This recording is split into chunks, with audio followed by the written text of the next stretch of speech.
Baswedan. Tensi panas di antara capres berlanjut sampai di luar ruang perdebatan, bahkan cenderung terlihat semakin panas. Capres nomor urut 2 Prabowo Subianto berkali-kali menyampaikan sindiran kepada rivalnya yang memberikan skor rendah atas kinerja Kementerian Pertahanan. Tampaknya Prabowo memang sangat kesal atas serangan lawannya di atas panggung debat kemarin.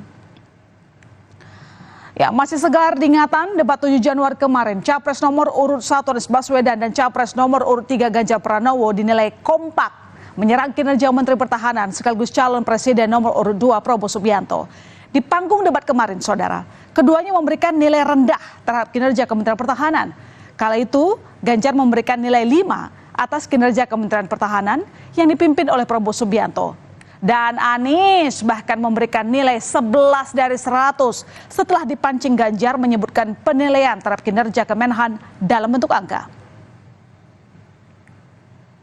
Berapa skor yang Bapak berikan atas kinerja Kementerian Pertahanan yang dipimpin oleh Bapak Prabowo? Silakan Pak Ganjar. Baik, masih ada 5 juga. Saya punya datanya dan kemudian akan saya sampaikan. Nah itu menurut saya skornya justru di bawah 5 Mas Ganjar.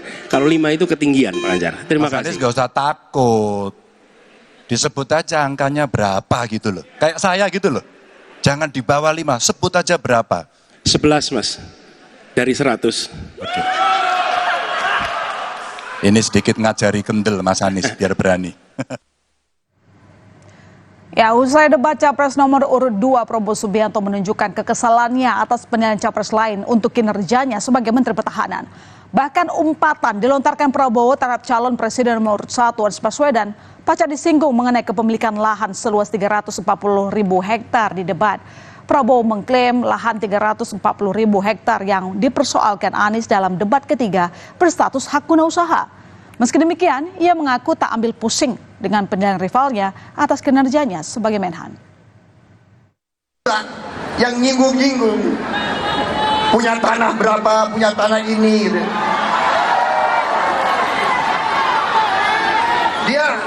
Dia pintar atau goblok sih? Ngerti nggak?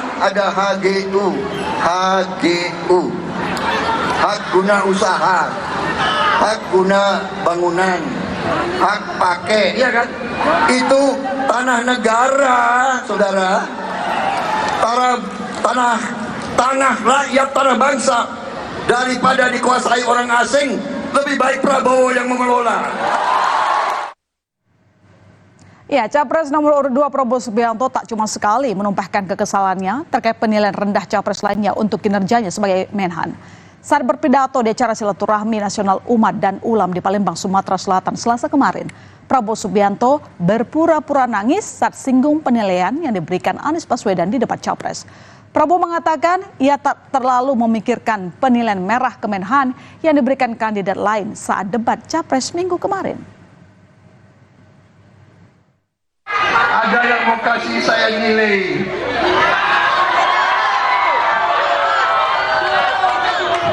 11 dari 100.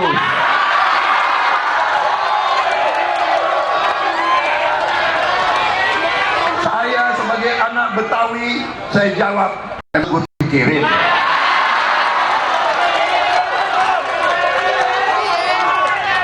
Apalagi dari ente. Kalau dari ente mah, sorry ya.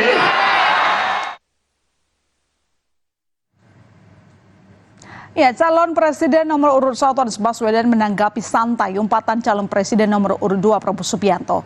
Tak mau banyak berkomentar, Anies hanya mengucapkan matur nuwun atau terima kasih atas umpatan yang dilontarkan Prabowo. Maafkan aku belum itu Pak. Ya, matur nuwun Pak Prabowo. Itu aja.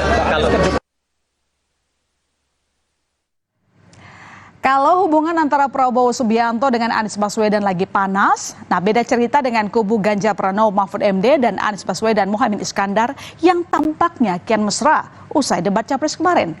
Tanda-tanda kedekatan ini juga sudah terlihat saat debat. Anies dan Ganjar seakan berdiri searah, kompak menghadapi Prabowo. Bahkan, gestur argumen keduanya pun nyaris sama-sama menyerang Prabowo. Sayup-sayup isu membangun koalisi untuk persiapan putaran 2 pun terdengar.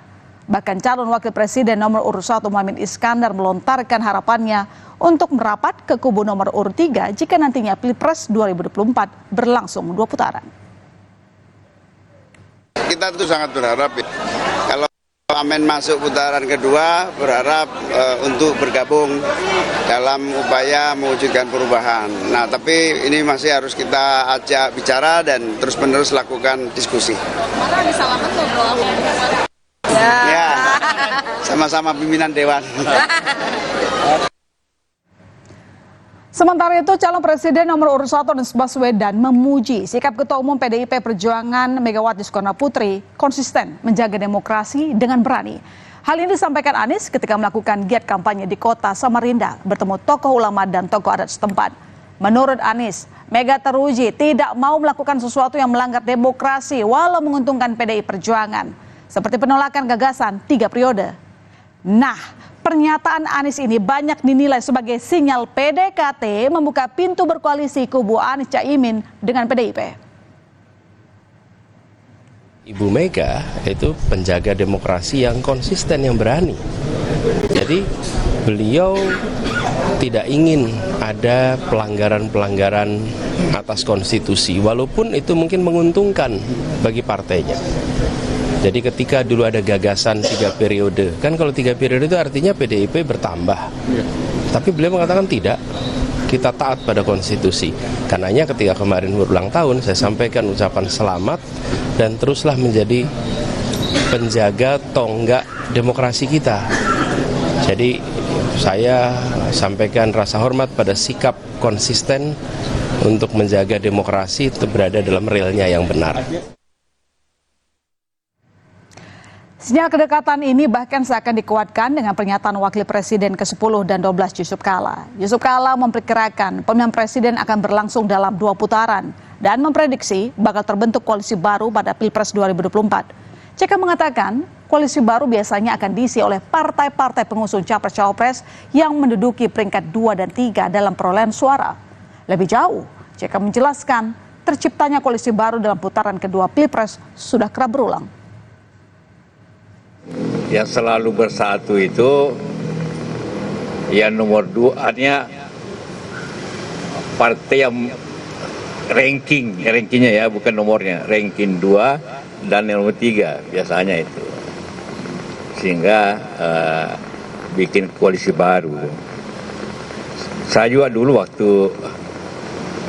2004 kan banyak partai, begitu ada koalisi baru tapi kita tetap menang. Gayung bersambut, Sekjen PDI Perjuangan Hasto Kristianto mengaku tengah membangun komunikasi dengan kubu Anies Muhaimin tentang peluang membentuk poros baru. Komunikasi dilakukan masing-masing tim pemenangan, baik dari kubu Ganjar Mahfud dan Anies Muhaimin. Komunikasi yang dibangun menyangkut sejumlah hal, termasuk soal bentuk intimidasi yang terjadi di lapangan. Tim hukum kami memang sudah membangun komunikasi.